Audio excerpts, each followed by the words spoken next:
Muy buenas noches, República Dominicana. Bienvenidos a esta nueva entrega de El Repaso correspondiente a este fin de semana. Como siempre, Lucia Raya, Maxi Manzueta e Israel Figueroa estamos con ustedes para presentarles la actualidad nacional e internacional. Ay, llegó el fin de semana. Bueno, un fin de semana de cambios, nombramientos. Cambio y continuidad en algunos casos. Cambio y continuidad.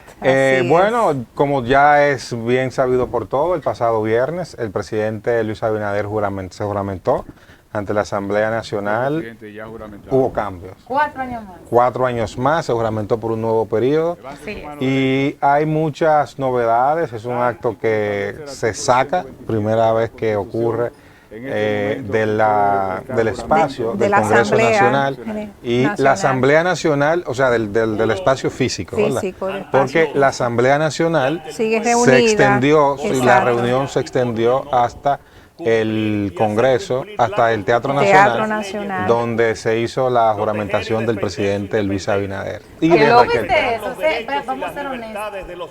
Bueno, en realidad es chocante porque no estamos acostumbrados a eso. Sí, pero se permite, la ley lo permite en el Senado, no es una cosa que se está haciendo fuera de ley. No, claro que no. Guzmán, que es... Esa es muchas delegaciones, invitados internacionales. ¿No vieron ustedes ahí cuántos presidentes? Bueno, el presidente rey de Paraguay, rey de España. El presidente, gran cantidad de mandatarios. Por primera vez, los funcionarios electos que se iban a juramentar, o sea, los congresistas, pudieron ir acompañados de sus invitados. No, eso es importante. Eso, el espacio de la Asamblea no lo permitía. Pero igual, esto genera mucho comentario negativo, genera muchas críticas, precisamente porque hay quienes entienden que no era necesario, sino que todo eso perfectamente pudo haberse organizado.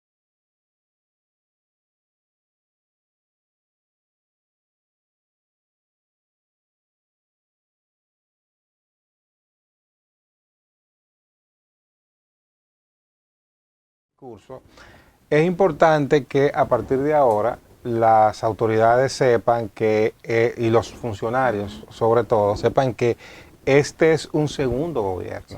Y es su gobierno. Ya lo que hay es lo que se ha sembrado desde hace 4 años. Sí.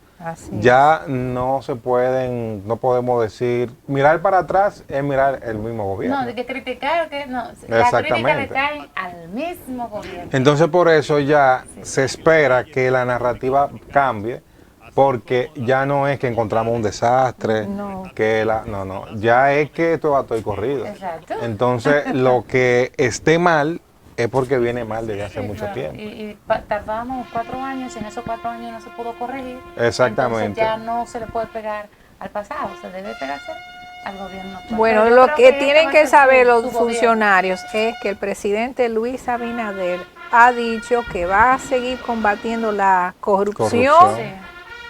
Cáigale a quien le caiga, sea quien sea, no importa de dónde venga, ya lo saben, estos nuevos funcionarios que entren ahora tienen que mantenerse bajo los principios éticos y morales que demanda la nueva gobernabilidad de República Dominicana. Y los que salen... Eso que tú dices, Lucy, escúchame, Israel, una de las críticas que ha tenido y se ha mantenido en el país es el tema de la corrupción. Claro. De hecho, los últimos informes que hemos visto a nivel internacional relacionados al turismo y demás, citan y hacen hincapié en que el tema de la corrupción es algo que todavía en República Dominicana no hemos podido contrarrestar. Un desafío. Es un desafío que tenemos como país, pese a todo el crecimiento que hemos tenido en los últimos años, pese a decenas de miles de turistas que siguen llegando a República Dominicana.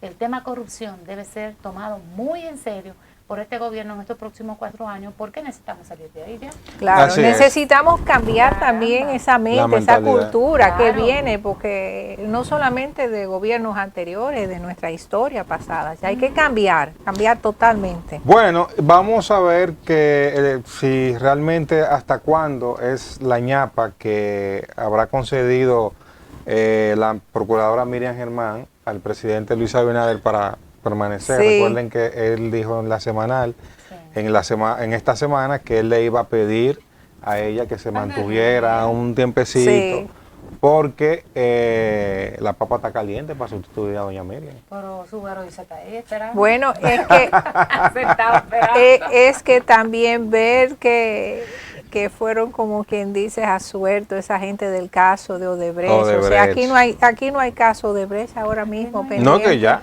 Ya se acabó. Ya se acabó. ¿Y qué fue? Totalmente. ¿Cómo fue? No, ya. Falta de pruebas. No Tenemos sé. que traer un especialista Los solamente 2 pesos para que eso, se dieron pero de Odebrecht. exactamente.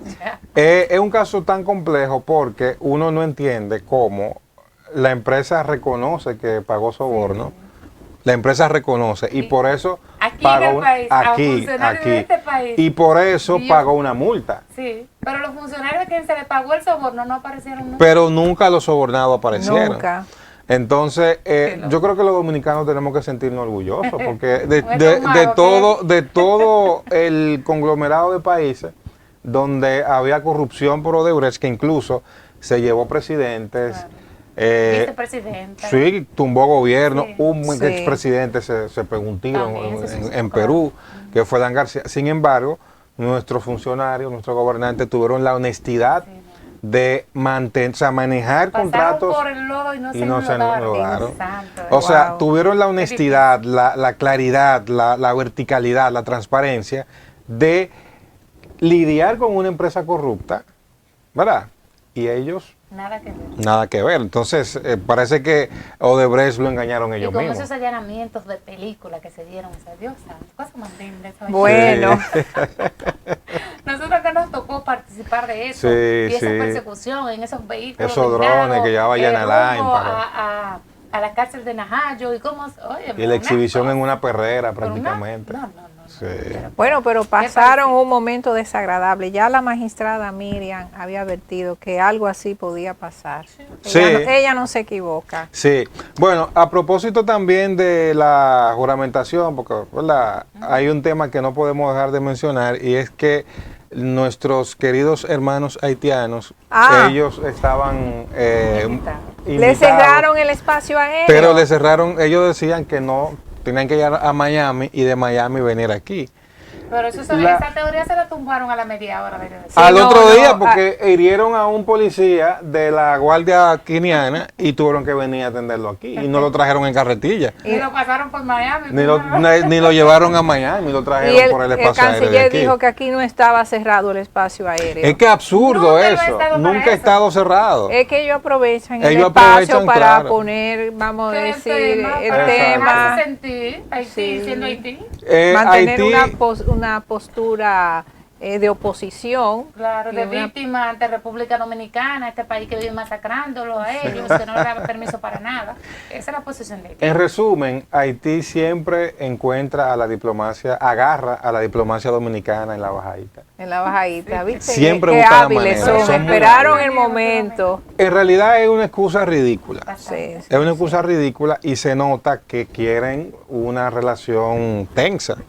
Eso evidentemente, eso le genera a quien está promoviendo eso, le da rédito político, porque hay un grupo importante de la población, sectores haitianos, que quieren mantener una relación así de tensa, que no haya cordialidad, ¿te entiendes? Exactamente. Entonces, encontraron ese momento para sacar la alfombra. Sí. Entonces la diplomacia dominicana ya lo sabe. Sí, ya debemos estar se le explicó alerta a todos esos detalles y saber que ellos aprovecharán cualquier escenario, como siempre, para demostrar que son los mejores de la película. Bueno, el pasado viernes, en la toma de posesión del presidente Luis Abinader, pasó de todo. Y de todo significa, en buen dominicano, de todo.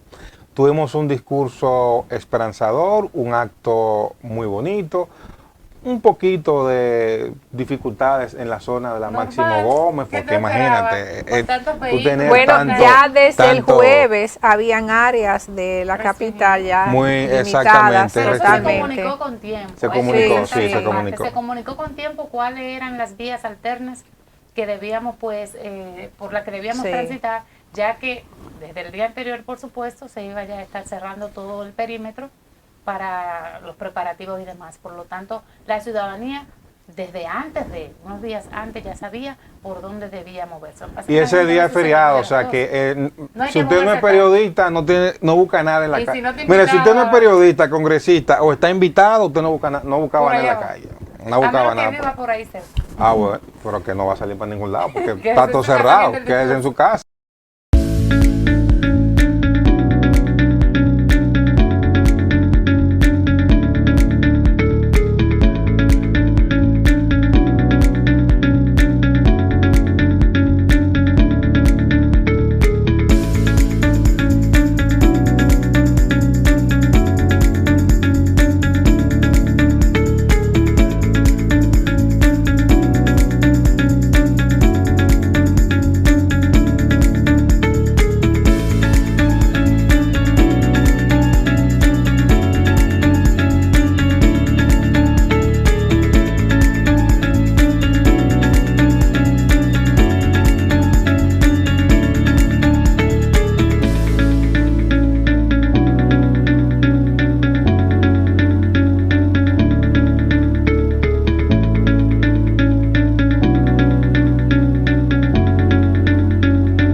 Entonces,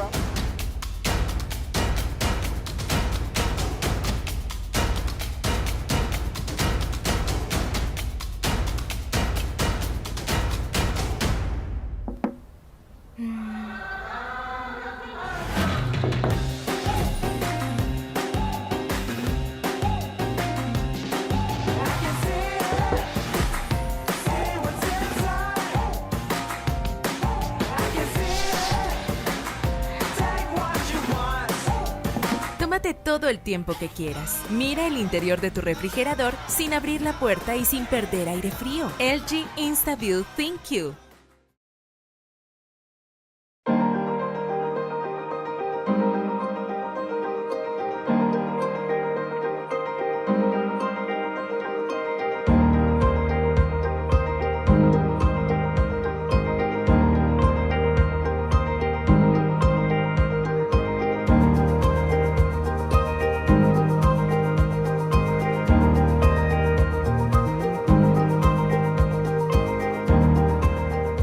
Plaza Lama, la super tienda.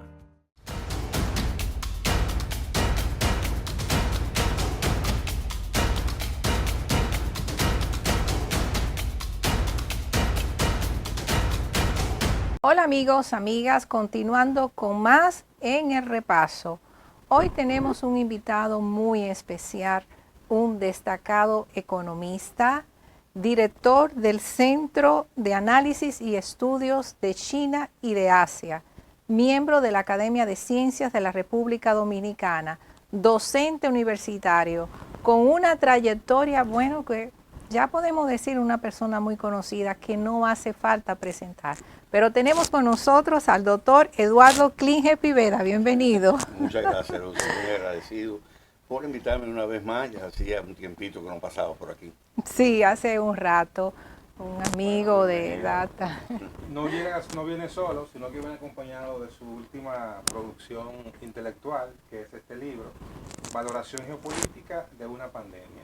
Verdades irrefutables y mentiras insostenibles. Sí. Y por supuesto, me gustaría conversar con él acerca de algunos de los principales hallazgos, pero como quiera, no lo diga todo para que haya que leer el libro, ¿verdad? Sí, exacto.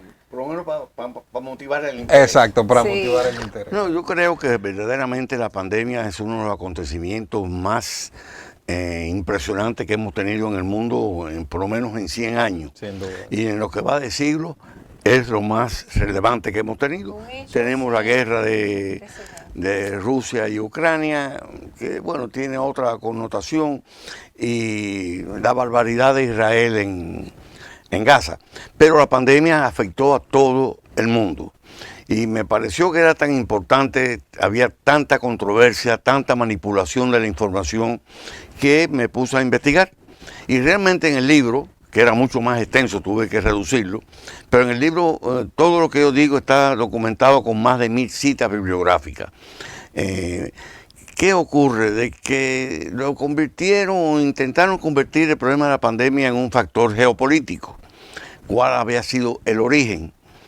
Y lógicamente se lo endilgaron a China, aunque la ciencia demostró que no había sido ni una manipulación ni el escape de un laboratorio. El virus brotó en China hasta ahora. Okay, no hay duda de que brotó en China, claro, pero Wuhan. No se sabe si realmente estuvo presente en algún que otro país anterior a eso. Porque en junio del propio 2019, 4 meses antes de que surgiera el virus en China, se dio en Estados Unidos una epidemia de problemas bronquiales, respiratorios, que hubo algunos muertos, hubo cientos de internos, y aunque se le ha pedido a Estados Unidos que esclarezca, realmente ellos no han querido hacer lo que le exigían a China. Bien, la justificación de ellos que fue un problema del vapeo, que fue el que lo produjo, pudiera ser, pero no han abierto el expediente, no han sido transparentes en ese tema. Y otra cuestión interesante es que en 1980 se publicó un libro que se llamó, tenía un nombre de una ciudad rusa, creo que era Odessa 400, vamos a decir. Pero lo interesante es que en el 2000, en el libro, en esa ciudad hay un brote epidémico que se extiende por todo el mundo, sí, de 1980. Pero en el año 2000 hacen otra edición y le cambian el nombre. ¿Cómo le pusieron? Wuhan 400. Wuhan, que es la ciudad donde comenzó el brote. Y esto es muy sencillo. Entren a internet y pongan Wuhan 400 y ustedes verán ahí el contenido del libro y esta historia que les estoy diciendo. Pero en el libro, además, yo reseño todo el problema de los científicos. Los científicos de distintas nacionalidades fueron 3 o 4 comités a China, incluyendo científicos norteamericanos, que certificaron lo que había. Bien, una epidemia que surge a partir, o sea, que al parecer, porque hay muchas cosas todavía incógnitas, se transfiere en zoonosis, o sea, de animales a personas. Sí. Hay 2 transmisores fundamentales identificados, aunque pudieran haber más, el murciélago y el pangolín, pero pudieran haber más. Pero lo que sí los científicos, los diferentes equipos científicos que fueron certificaron que que es imposible producir ese virus. Incluso, ¿qué pasa? Que ese virus es familia muy cercana de otras epidemias anteriores, como por ejemplo la gripe aviar. Cuando surge la gripe aviar, y esto es interesante, y podemos apreciar la disidia que hay en el mundo. Una científica importante, muy cercana a la Casa Blanca, Boteza de apellido creo que es, empezó a investigar el virus cuando surgió pero la epidemia en aquel momento se controló. Ella pidió al gobierno de Estados Unidos y a distintos laboratorios que necesitaba $2 millones para terminar su investigación. Ella ahora dice que si le hubieran dado aquellos 2 millones, cuando surgió la pandemia, habría existido una vacuna para enfrentar las consecuencias. Pero le dijeron que no, que ya no era interesante para el mercado porque ya aquella había sido controlada. Otro aspecto importante que yo me explayo bastante ahí es el problema de las vacunas. Sí, eso le quería preguntar, porque eso fue utilizado para lo que se conoció como diplomacia de la vacuna. Exactamente. Como China, usted muy estudiosos de los temas chinos, pero como China tan rápidamente pudo proveer vacunas en toda América Latina, ayudar a Estados cuando Estados Unidos todavía estaba en laboratorio estudiando. Es que hubo un elemento que se conoció mundialmente, que es el primer caso en China se da en el 7-8 de noviembre del 2019. 2 o 3 semanas después, China anuncia al mundo de que era un virus que se transmitía a las personas. Sí. Pero el 7 de enero del 2020, China informa, ahora no recuerdo los términos médicos, ¿bien? Digamos el ADN del virus. ¿Bien? Ya China había identificado el ADN del virus. Y eso es lo que permite, y ya China venía trabajando en la vacuna. Y todavía no se había declarado como pandemia. Como Fue pandemia, en no el se había 11 de declarado marzo como pandemia. que declararon Pero como ese pandemia. anuncio de China tan temprano fue lo que permitió que muchos laboratorios pudieran empezar a trabajar en una vacuna. China se adelantó. Es que verdaderamente la ciencia en China tiene un nivel impresionante. Si ustedes cogen, por ejemplo, la Organización Mundial de Propiedad Intelectual, una agencia de Naciones Unidas, y buscan los principales indicadores científicos a nivel mundial, China los encabeza todos. Número de patentes, número de marcas, todo, pero con mucho está en el primer lugar. Entonces, por lo que dice, ¿cuáles son esas mentiras insostenibles que hemos estado siendo inducidos a creer, quizá de manera inocente? Hay sectores en Estados Unidos muy vinculados al trumpismo que siguen asegurando que China creó... El Chinavirus, por ejemplo. Que China creó ese virus, a pesar de que la ciencia dice que no es posible producir ese virus. Que ese virus llega a un 96%. Y ese 4%, para convertirlo en lo que fue, es imposible crearlo en laboratorio. También el problema de las vacunas. Usted decía, nos recordaba el problema de la diplomacia de las vacunas. Sí. Trataran de denigrar la vacuna china y rusa, que fue lo que nos salvó. Sí, claro. ¿Bien? A este país fue lo que nos salvó, y estoy seguro, aunque no hay una investigación sobre eso, que el hecho de que este país sufriera una de las tasas de mortalidad más bajas fue por lo temprano que llegó. Yo me vacuné en marzo del 2020 con la primera lote de vacunas que llegaron aquí, pero han tratado de denigrar la vacuna. Todavía hoy 2024, el Pentágono desarrolló hace poco, desencadenó una campaña contra la vacuna rusa en Filipinas, China, en Filipinas. Pero la campaña contra la vacuna china y la vacuna rusa fue implacable. Pero además ellos cometieron otro grave problema, y fue no permitir, lo que se reclamaba es que fuera temporal, que se levantara el derecho de patentes temporalmente para que las vacunas pudieran ser producidas en otros países. Claro.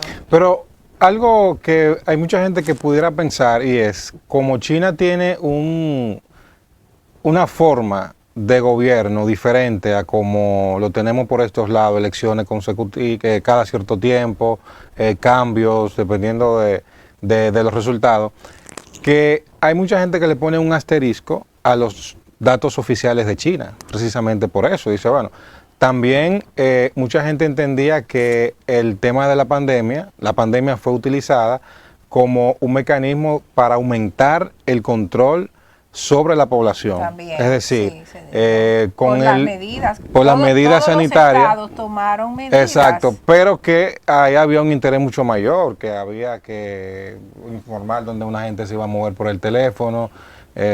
Mira, después de la pandemia, yo he estado 4 veces en China. Sí. Estuve hace un mes, invitado a distintos eventos, a distintos congresos y demás. Por mi filiación universitaria, pues me invitan mucho. Y la población china es una población como la que tú puedes ver en cualquier lugar. ¿Bien? Se mueven, viven, gozan, distribuyen, tienen su can.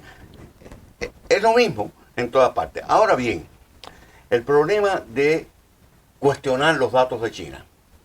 Yo creo que ustedes van a estar de acuerdo conmigo que ni el Banco Mundial, ni el FMI, ni la OMC, ni la UNTAC simpatizan con China. Son agencias internacionales y son los que certifican los datos que da China.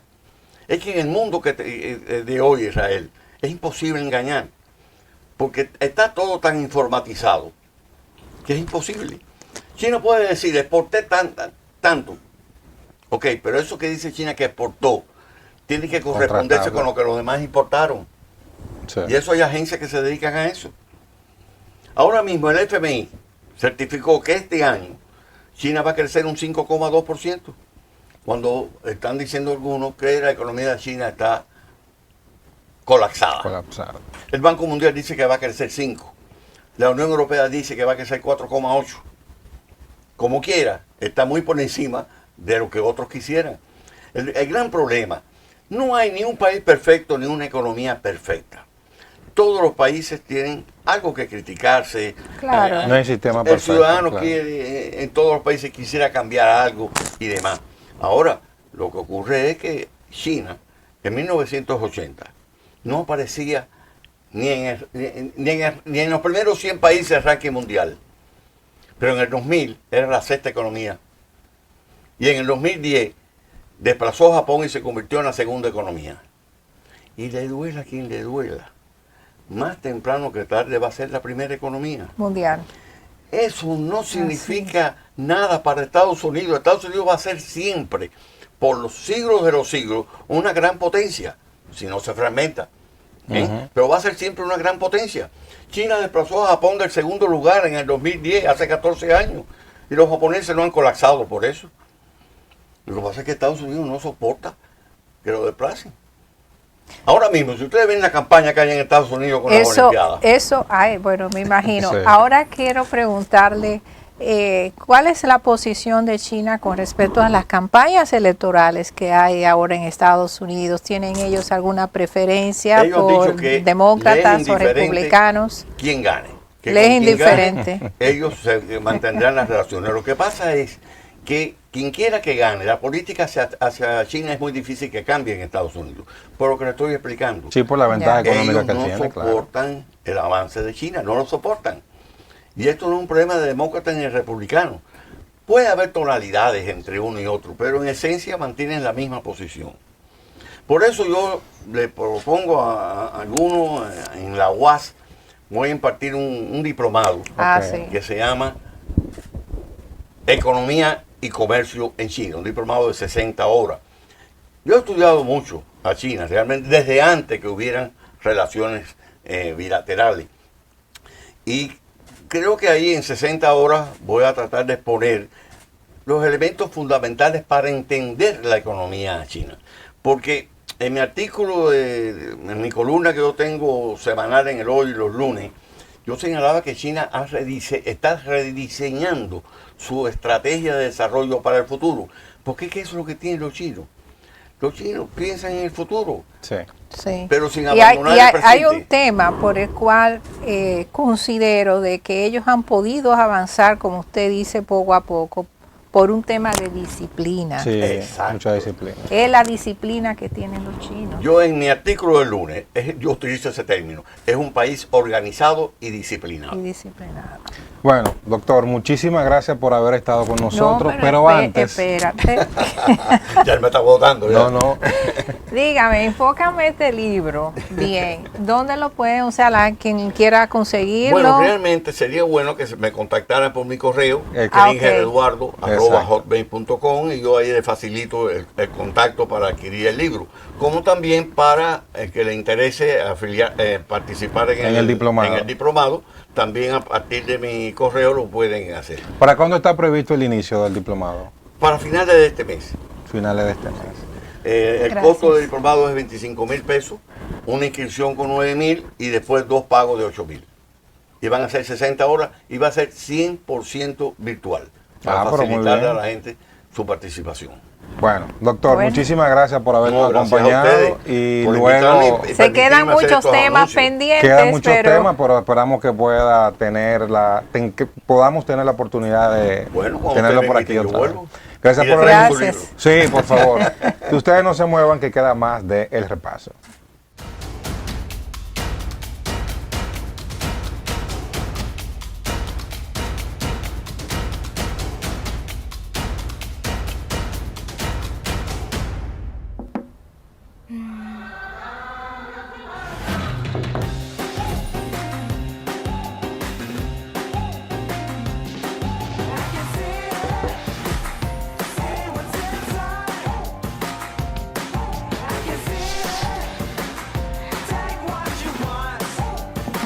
Tómate todo el tiempo que quieras. Mira el interior de tu refrigerador sin abrir la puerta y sin perder aire frío. LG InstaView ThinQ.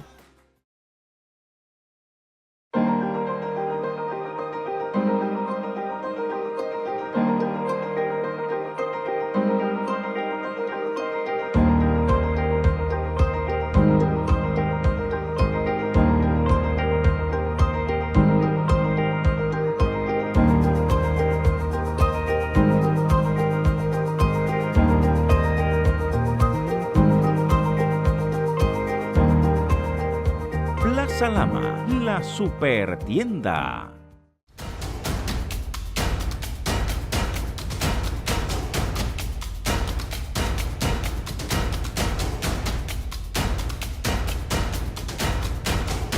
Continuamos con más aquí en el repaso, como siempre, agradeciéndoles a todos ustedes por el favor de su sintonía. Y en este momento yo quiero tocar un tema que hace meses nosotros venimos pues hablando en este programa y sobre todo llamando la atención del tema de la salud mental. Eso sigue siendo un problema en este país y a nivel mundial, pero aquí es donde estamos nosotros y es de nuestro país pues de lo que debemos hablar. Las escuelas, los centros de salud, la ciudadanía en sentido general no le está prestando atención a algo tan relevante como el tema de la salud mental. En esta semana, lastimosamente, veíamos como una joven 25 años se lanzaba de un cuarto piso con su niña de 5 años en brazos. Algo que como madre me partió el alma, pero sobre todo desgarrador, porque una joven comenzando a vivir, Sí. pero además una nenita. Para tú tomar una decisión como esa, algo muy fuerte debe estar pasando. Se han tejido un sinnúmero de hipótesis en relación al tema, que si la niña era abusada por un familiar de la joven, que si la joven estaba bajo presión de los familiares de ella, pidiéndole que retirara una denuncia que pese en contra de una supuesta tía, quien supuestamente abusaba de la menor de 5 años. Son muchas las hipótesis que se han hablado del tema, pero que uno no sabe realmente lo que pasó. Lo que sí sabemos es que esa joven se suicidó con su niña en brazos. Sí. Y eso sí tiene que llamar poderosamente la atención. ¿Qué tanto tenemos que hablar del tema para que la ciudadanía se empodere de esto? ¿Cuáles son esas señales que realmente nos da un hermano, un familiar, un vecino, para luego quitarse la vida? Porque hay señales. Eso no es que amaneció y se tiró, se suicidó. Hay señales previas que te pueden a ti llamar la atención de que esa persona está pasando por una situación compleja que lo puede llevar o la puede llevar a cometer el suicidio, como lo que pasó con esta joven. Muy lamentable. De verdad Yo que creo eso que me ha llamado mucho la atención sí, y me ha dolido. Y me ha dolido, ¿verdad? Porque es triste ver una situación así, pero como tú dices, Marcy, el tema de la salud mental. Yo creo que aquí ya desapareció lo que era el manicomio, ¿verdad? No, el 28. Sí, eso desapareció. Sí, lo reestructuraron. Hay un hospital psiquiátrico, Sí. creo que hay un hospital psiquiátrico público, que no es público nada, hay unidades de psiquiatría. unidades. Porque ahora no se llaman psiquiátricos, sino centro de atención a la salud mental. De salud mental o trastornos mentales. Tú tienes que ir a atender a ese familiar. O tienes que pagarle a alguien para que atienda a ese familiar. No es que tú vas y lo dejas ya y te vas para que el personal médico la atienda. No. Tú tienes que esclavizarte con ese familiar para que se le pueda dar esa atención. Entonces tú dices, pero no, ¿y cómo? ¿Cómo trabajo? Una persona de escasos recursos, ¿cómo puedo pagar aquí también y yo quedarme aquí sentada atendiendo a ese familiar? Ahora hay muchísimos centros privados también, pero son sumamente costosos. Son inalcanzables para la familia clase media o clase baja que tenga una emergencia de salud mental en uno de sus miembros. Y es un tema en que el rol, la responsabilidad social que tienen los medios de comunicación, por eso uno no puede cansarse en ningún momento de poner el tema, de poner el dedo sobre la llaga. Claro. No importa que uno suene a veces repetitivo, bueno, el problema se mantiene. Y mientras el problema se mantenga, hay que seguir llamando la atención de que es un punto donde las políticas públicas tienen que enfocarse en esa dirección. Donde a la persona que está en un estado depresivo, fíjate cómo la gente, sus vecinos, lo primero que dijeron fue, bueno, ella comenzó a dar señales de que estaba muy triste y lo asociaron con que recientemente la habían atracado. O sea, ella evidenciaba, ella mostraba, ¿tú entiendes? Una situación de quiebre de su equilibrio mental. De hecho, el esposo decía que ella no estaba durmiendo. Exacto. Que él no estaba durmiendo, que él se acostaba último con ella después que ella se dormía y se levantaba primero que ella para observarlo. O sea, sí hubo un comportamiento. Había señales. ¿Entiendes? Que te decía, va a pasar algo, o puede pasar algo. Estaba esa alerta. Sí. Lo que pasa es que muchas veces somos tan empáticos que no nos detenemos a ver eso. Sí. Y eso algo muy también que se ha perdido en nuestras familias, los principios, los valores. Antes la familia se reunía, conversaba, esa integridad familiar no la tenemos. A las casas llegan los hijos, cada quien por su cuenta, todo el tiempo en un celular, las familias no conversan. Entonces, el resultado de todo eso son familias disfuncionales con problemas mentales y tenemos una sociedad, lo podemos ver en las universidades, en las escuelas, con muchísimos alumnos que vienen con problemas desde la casa y que ya como dice esa frase del argot popular, el palo torcido no lo endereza a nadie, ya cuando llegan a un alto nivel en las universidades y a su vida profesional ya no podemos es poco hacer lo que nada. se puede hacer. Entonces, desde la casa es que tenemos que trabajar a formar en principios y a formar en valores y vamos a evitar todos estos problemas, señores, y que esa juventud esté concentrada en deporte. Mira, este triunfo de Marileidis es un ejemplo para la República Dominicana de que nuestra juventud debe estar concentrada en deporte, en actividades sanas, mente sana. Así es. Así es, eso es muy lamentable. Es un caso que llama mucho la atención, que duele, que marca y que divide. También divide, una familia claro. que quedó porque destrozada. está el esposo que perdió su esposa y su hija. Y que perdió a su esposa y su hija. Porque del lado de la mamá se dio una situación y no se quería reconocer la situación. Entonces ya hay una familia totalmente dividida y un hombre con una herida que lamentablemente pues tardará mucho en sanar.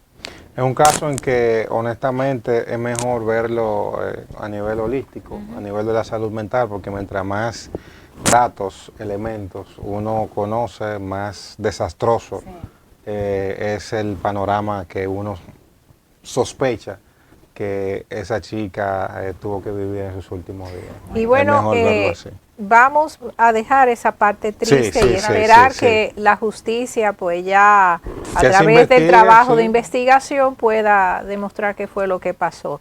Y vamos a pasar a la parte internacional, ¿verdad? No me deje mi tema. Usted está muy centrado en un tema nacional. Yo quiero saber lo que está pasando. Quiero saber lo que está pasando en el mundo para comunicar a los amigos y amigas que siempre nos siguen. Vamos a ver. Bueno, comenzamos con que mañana domingo hay una convocatoria que ha hecho la oposición venezolana para que todos los venezolanos en el mundo entero, yo espero verlo aquí, se manifiesten en protesta por el fraude, porque en esta ocasión no se trata de un fraude puro y simple, se trata de que el gobierno, la dictadura de Maduro quiere desconocer los resultados porque evidentemente los números no le dan. No le dieron. Bueno, no le dan. Hay mucha presión a nivel internacional para que presente los resultados, las actas. Todavía es el momento que no lo ha hecho.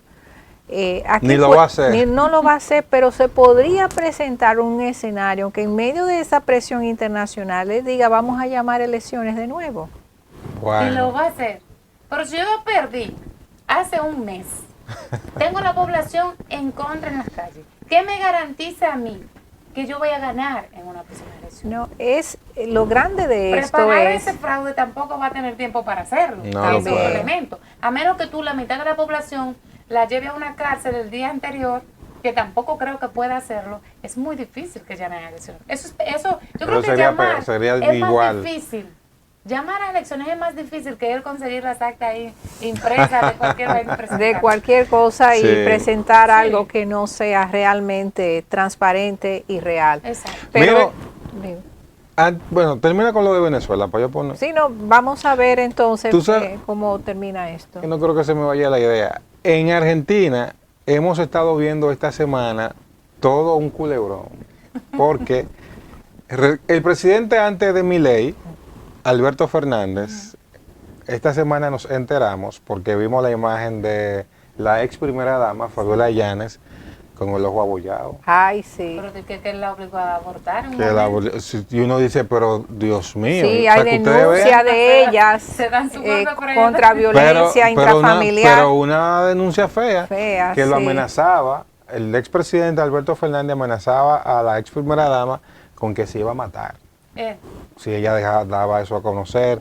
Y fíjense cómo todo esto se supo, porque no se supo inicialmente porque ella fue y llevó la querella, no. Investigándolo por corrupción.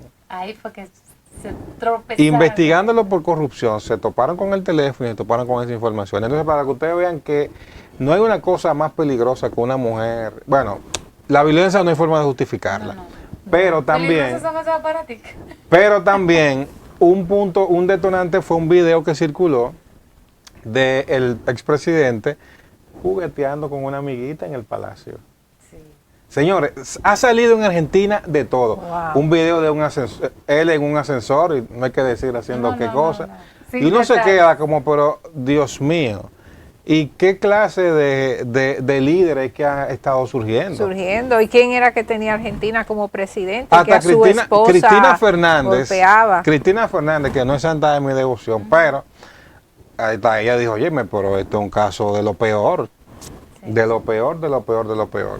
También hemos visto esta semana cómo en Ecuador se está dando un caso que yo invito a que le demos seguimiento de violencia política de arriba a abajo. La vicepresidenta, el presidente la mandó de misión al principio de gobierno. Exacto, desde que inició el gobierno. La mandó para allá, para Jerusalén. Oigan, a que ella sea delegada para mediar en el conflicto Israel y Palestina, y siempre han estado en tensiones, siempre han estado en choque. El caso es que ellos dos ganaron juntos, pero él quiere gobernar solo. No la quiere. No la quiere, la mandó para Israel. Mira para dónde por decir, como decía Carla, vete a China, vete bien lejos para hablar de China. La mandó para Jerusalén. Eso llama mucho la atención, de verdad. Bueno, hay que darle seguimiento porque ha querido tomar una política muy parecida a la del presidente de El Salvador, a Bukele. Pero llama la atención realmente lo que está dando, pero no es a nivel mundial, de qué líderes es lo que están surgiendo. Mira Estados Unidos. Tipo Milei. Sí, tipo Milei, tipo el mismo El Salvador, porque eso es un pichón de dictador aquí en cualquier parte del mundo, aunque la gente insiste en que no. Va a llegar un momento en que ustedes se van a dar cuenta de eso. Es un tipo que quiere tener todos los poderes bajo control. Y es como que comienzan las cosas. Bueno, sí. Entonces, realmente, lo que estamos viendo a nivel del mundo es eso, es un liderazgo como basado en que yo voy a aplastar, y si tú no estás conmigo, yo igual voy a aplastar. O sea, no hay esa unión, esa comunión entre los mismos líderes dentro de los partidos, sino que uno quiere destruir al otro. O sea, y mientras todo eso ocurre, me parece que en Oriente se burlan de Occidente por eso. Bueno, hay que estar muy pendiente. Se burlan porque el liderazgo político de Oriente se ve tan disciplinado, tan formal, tan responsable. En contraste con Occidente. En contraste con lo que está moviendo en Occidente. A propósito de Oriente y de Occidente, vamos a darle seguimiento porque ha sido una semana tensa en Medio Oriente. Ya Estados Unidos le dio el sí a Israel y envió en esta semana submarinos, militares, ya están en Israel. Están apoyando a Israel junto a Inglaterra para cualquier reacción de Irán. Recuérdate, desde que se mató el líder de Hamas, del grupo Hamas, ellos han estado amenazando de que van a atacar Israel. Y en estos momentos están allí esperando por cualquier reacción, cualquier ataque que pueda surgir de un momento a otro. Esperamos que no, pero si ese ataque surge, podríamos estar al borde de una tercera guerra mundial, y es lamentable encima de todo lo que hemos pasado y de lo que fue la pandemia, el conflicto Rusia-Ucrania, y que ahora una guerra que podría tener efectos económicos sobre todo porque pueden subir el precio de los combustibles, de los alimentos, la cadena alimenticia puede verse también afectada. Esperamos que eso no pase realmente porque necesitamos paz para poder mantener el desarrollo que merecen todos los hombres y mujeres en el mundo. Ahora, el Mossad demostró ser una de las mejores agencias, bueno, está comprobado que son muy buenos. Pero tú sabes lo que es tú meterte a Irán y en Irán liquidarte, llevarte, matar al líder de Hamas en medio, en el país enemigo. Mira, en medio de la situación. De la situación de un presidente. No, se llama CCIN, creo que llamó una serie que daban. Ah, CSI. CSI, yo creo que eso nada más pasaba ahí realmente.